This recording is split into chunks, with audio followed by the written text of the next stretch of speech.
Ini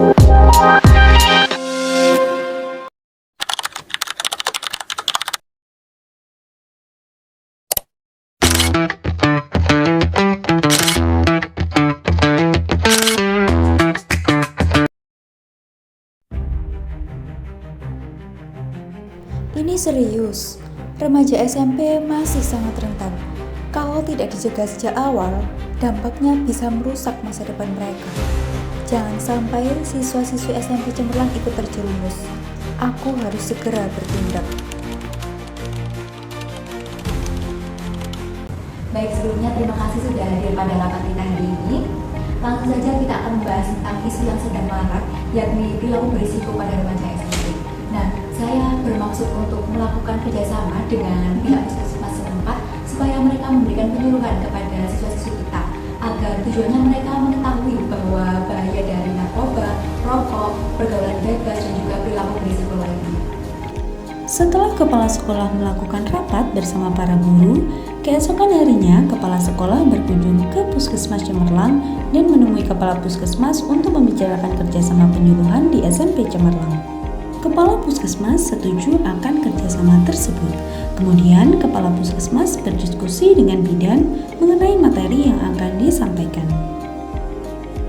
Tiba di hari yang sudah ditentukan, kepala puskesmas bersama para bidan menuju SMP Cemerlang untuk melakukan penyuluhan.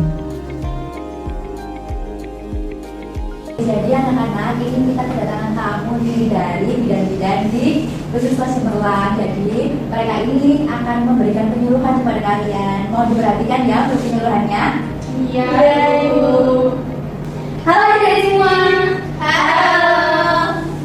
Selamat pagi semuanya. Gimana kabarnya hari ini? Baik. Semoga semuanya sehat selalu dan tetap semangat. Oke? Baik, sebelumnya perkenalkan kami ini perwakilan dari Puskesmas Cemerlang. Nah, perkenalkan nama saya sendiri yaitu Bu Ayu dan saya. Dan saya namanya, saya dipanggil Budu. Nah, jadi tujuan kami melakukan penyuluhan di sini yaitu untuk memberikan penyuluhan kepada adik-adik tentang bahaya perilaku berisiko. Nah, ada di sini SMP dari kelas berapa aja? Kelas 2. Oh, kelas 2 dan 3 campur ya? Ya. Nah, di sini kita akan menjelaskan gimana itu remaja dan dampak-dampaknya terhadap perilaku berisiko ya. Remaja ini pasti rentan dengan adanya tindakan yang tidak dapat memilah perilaku berisiko itu. Apapun yang baru dia akan menangkapnya tanpa memilahnya hal tersebut. Jadi Ibu Dwi dapat menjelaskan tentang bagaimana perilaku berisiko ini ya.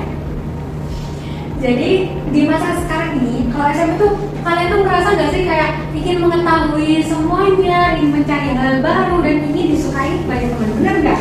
Nah, tapi kita tuh juga harus tahu mana yang baik, mana yang buruk. Nah, langsung saja di sini tema kami kali ini yaitu menuju sehat bersama Cemerlang. Jadi untuk pembahasan kali ini ada yang tahu nggak perilaku berisiko itu apa aja? Merokok Ibu. Baik, benar-benar balik. Minum. Baik. Ya tadi kan sudah dijelaskan yaitu merokok ya. Nah, di sini kita lihat ada bahaya rokok. Nah, kita bisa lihat di sini yaitu rokok dan dampaknya pada arah sekitar ya. Di sini kita ketahui bahwa rokok ini menjadi dua kategori ya, yaitu rokok aktif dan pasif. Kalau misalnya ditanya rokok itu berbahaya untuk diri sendiri dan tidak berpengaruh pada orang lain atau enggak? Jadi jawabannya itu sangat berbahaya ya, baik maupun pada diri sendiri maupun orang sekitarnya. Kemudian kita harus memahami tentang bahaya rokok sendiri ya. Mungkin ada yang udah tahu ya di sini trennya yaitu vape ya. Ada yang tahu vape sini pasti? Ya, tahu. Baik. Nah, untuk rokok dan vape sendiri, dia itu sama bahayanya ya. Keduanya itu sama-sama mengandung nikotin, di mana ini dapat berdampak pada kesehatan adik-adik ya. Apalagi dalam masa remaja ini kan masih berkembang tumbuhnya itu masih tetap berlanjut ya. Kalau misalnya adik-adik ini mulai mencoba rokok, maka ini sangat sulit untuk menghilangkannya ya, karena rokok ini sifatnya sangat berpengaruh banget dan kalian itu dapat berdampak pada penyakit paru-paru, kemudian jantung, kemudian bahkan kanker ya adik-adik. Adik-adik ada yang tahu nggak alkohol sama narkoba? Tahu. Jadi alkohol itu sangat berbahaya.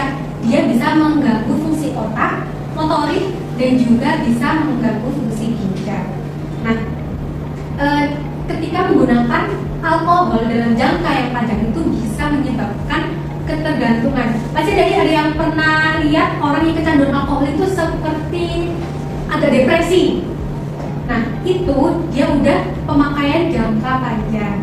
Setelah itu narkoba, sama halnya dengan alkohol. Narkoba itu juga membuat ketergantungan.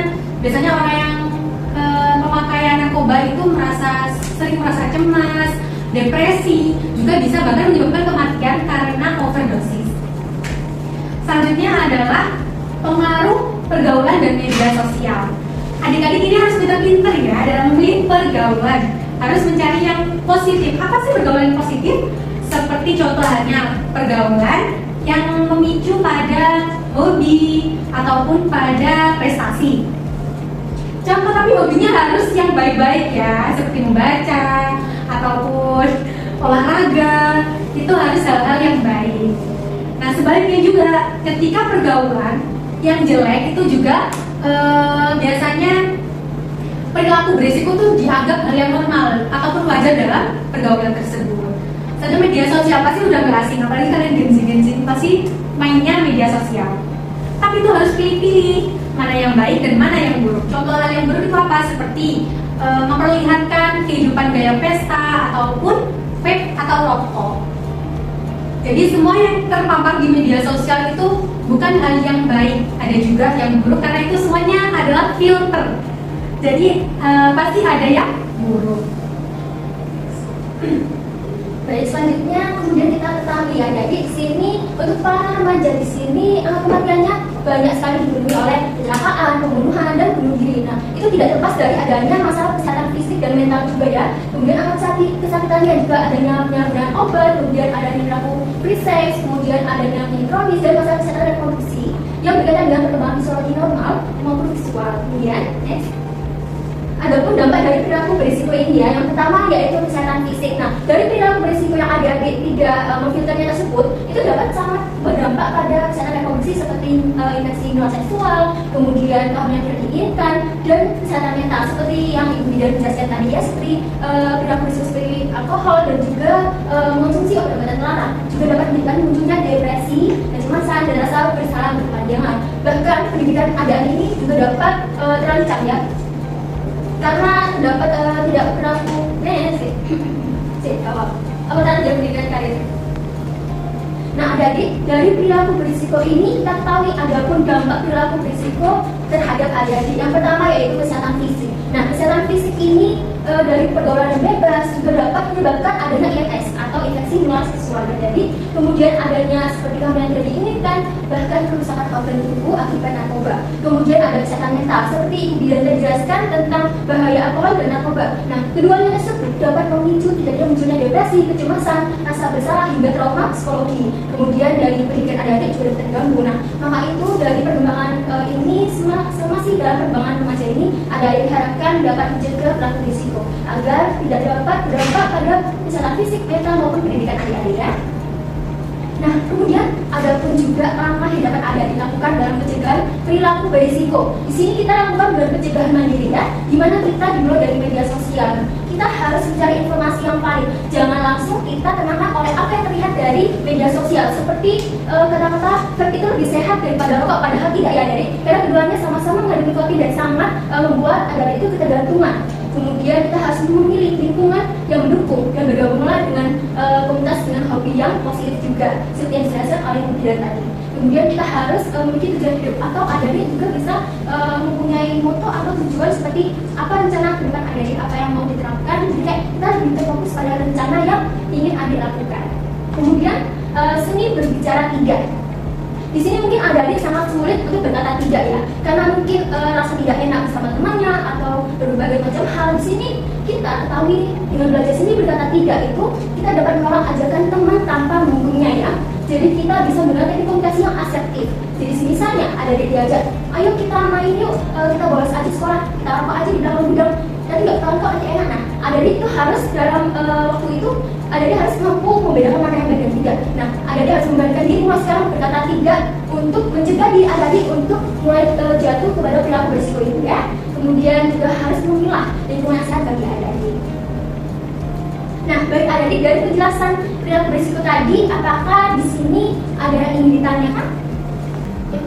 Ya itu kan saya biasanya kan diajak kalau sama teman-teman itu kan teman-teman nge-vape semua, terus kayak diajak kamu kok nggak nge-vape sih, itu gimana nolak, soalnya kalau nolak itu kata mereka itu kenapa kok nggak mau gitu loh, diejek gitu loh ibu. Terus teman-teman semua kan kayak punya cowok, terus aku kan nggak punya, itu juga diejek, padahal kan nggak boleh ya ibu. Iya.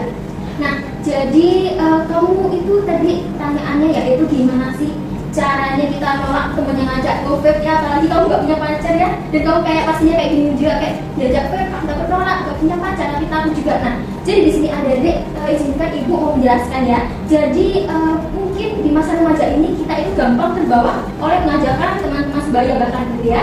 Jadi selagi tadi ibu jelaskan, seni berbicara tidak itu perlu ada diterapkan. Mungkin terlihat sepele tapi susah diterapkan ya. Jadi adik siapa? Kau betul? Nisa ibu. Jadi adik Nisa harus berani berkata tidak. Jadi terbuka percaya diri adik untuk berani berkata tidak. Kalau misalnya adik masih tetap dipaksa kayak kamu gak mau ya kayak sama aku kayak metode aja di belakang situ, terus kamu masih kayak kekeh anaknya diajak, adik itu bisa melaporkan kepada guru adik atau wali kelas. Nah, kalau kita ketahui pasti kayak itu sangat berbahaya walaupun cuma coba-coba, karena kayak itu sangat bergantungan ya adik, jadi kayak sulit untuk memasukkannya. Nah, kalau kita ketahui di sekolah ini pasti udah ada satgas anti perundungan ya adik. Nah, jangan lupa kalau misalnya ada adik menemukan perilaku hal seperti itu, jangan lupa untuk melaporkannya. Nah, selain itu adik juga telah mengetahui kalau misalnya udah membuat batasan nih, tapi temannya masih tetap ngajak ya. Berarti kamu harus tahu dong bahwa temanmu itu bukan teman yang baik. Karena apa? Karena dia tetap terus memaksakan kehendak adik. Jadi dari situlah adik mengetahui pergaulan mana yang baik dan mana yang tidak ya. Terima kasih sudah cukup adik. Bisa? Apakah ada yang mau tanya lagi? Tidak. Enggak. Kalau nggak ada yang mau tanya, Bu Bida yang mau tanya sekarang. Siapa yang masih ingat apa aja perilaku beresiko tadi? Merokok ibu. Merokok, benar. Minum, benar. Dan narkoba. Hanya sesuatu yang tidak baik. Sangat betul. Nah, dari yang perilaku berisiko yang tadi adik-adik sebutkan nih, apa saja dampaknya nih? Ada yang bisa bantu jawab? Putus sekolah ibu. Nah, ya benar. Apa lagi? Depresi. Ya, ada dampak terhadap fisik dan mental ya. Jadi setelah dari masa tadi adik-adik juga dapat berdampak pada kesehatan fisik ya. Nah, baik, sekian dari tanya jawab ini. Karena tadi adik-adik udah berani bertanya dan menjawab, Ibu Bida ini ada hadiah ya. Siapa tadi yang jawab? Ayo. Terima kasih. Terima kasih Ibu Bida. Terima kasih. Baik, sekian dari kami berdua. Kurang lebihnya mohon maaf. Assalamualaikum warahmatullahi wabarakatuh. Setelah penyuluhan selesai, kepala sekolah menyampaikan terima kasih kepada pihak puskesmas dan merencanakan penyuluhan lanjutan dengan topik yang berbeda. Remaja adalah aset masa depan. Dengan memberikan edukasi yang baik, kita dapat mencegah remaja dari perilaku berisiko sejak dini. Bersama wujudkan remaja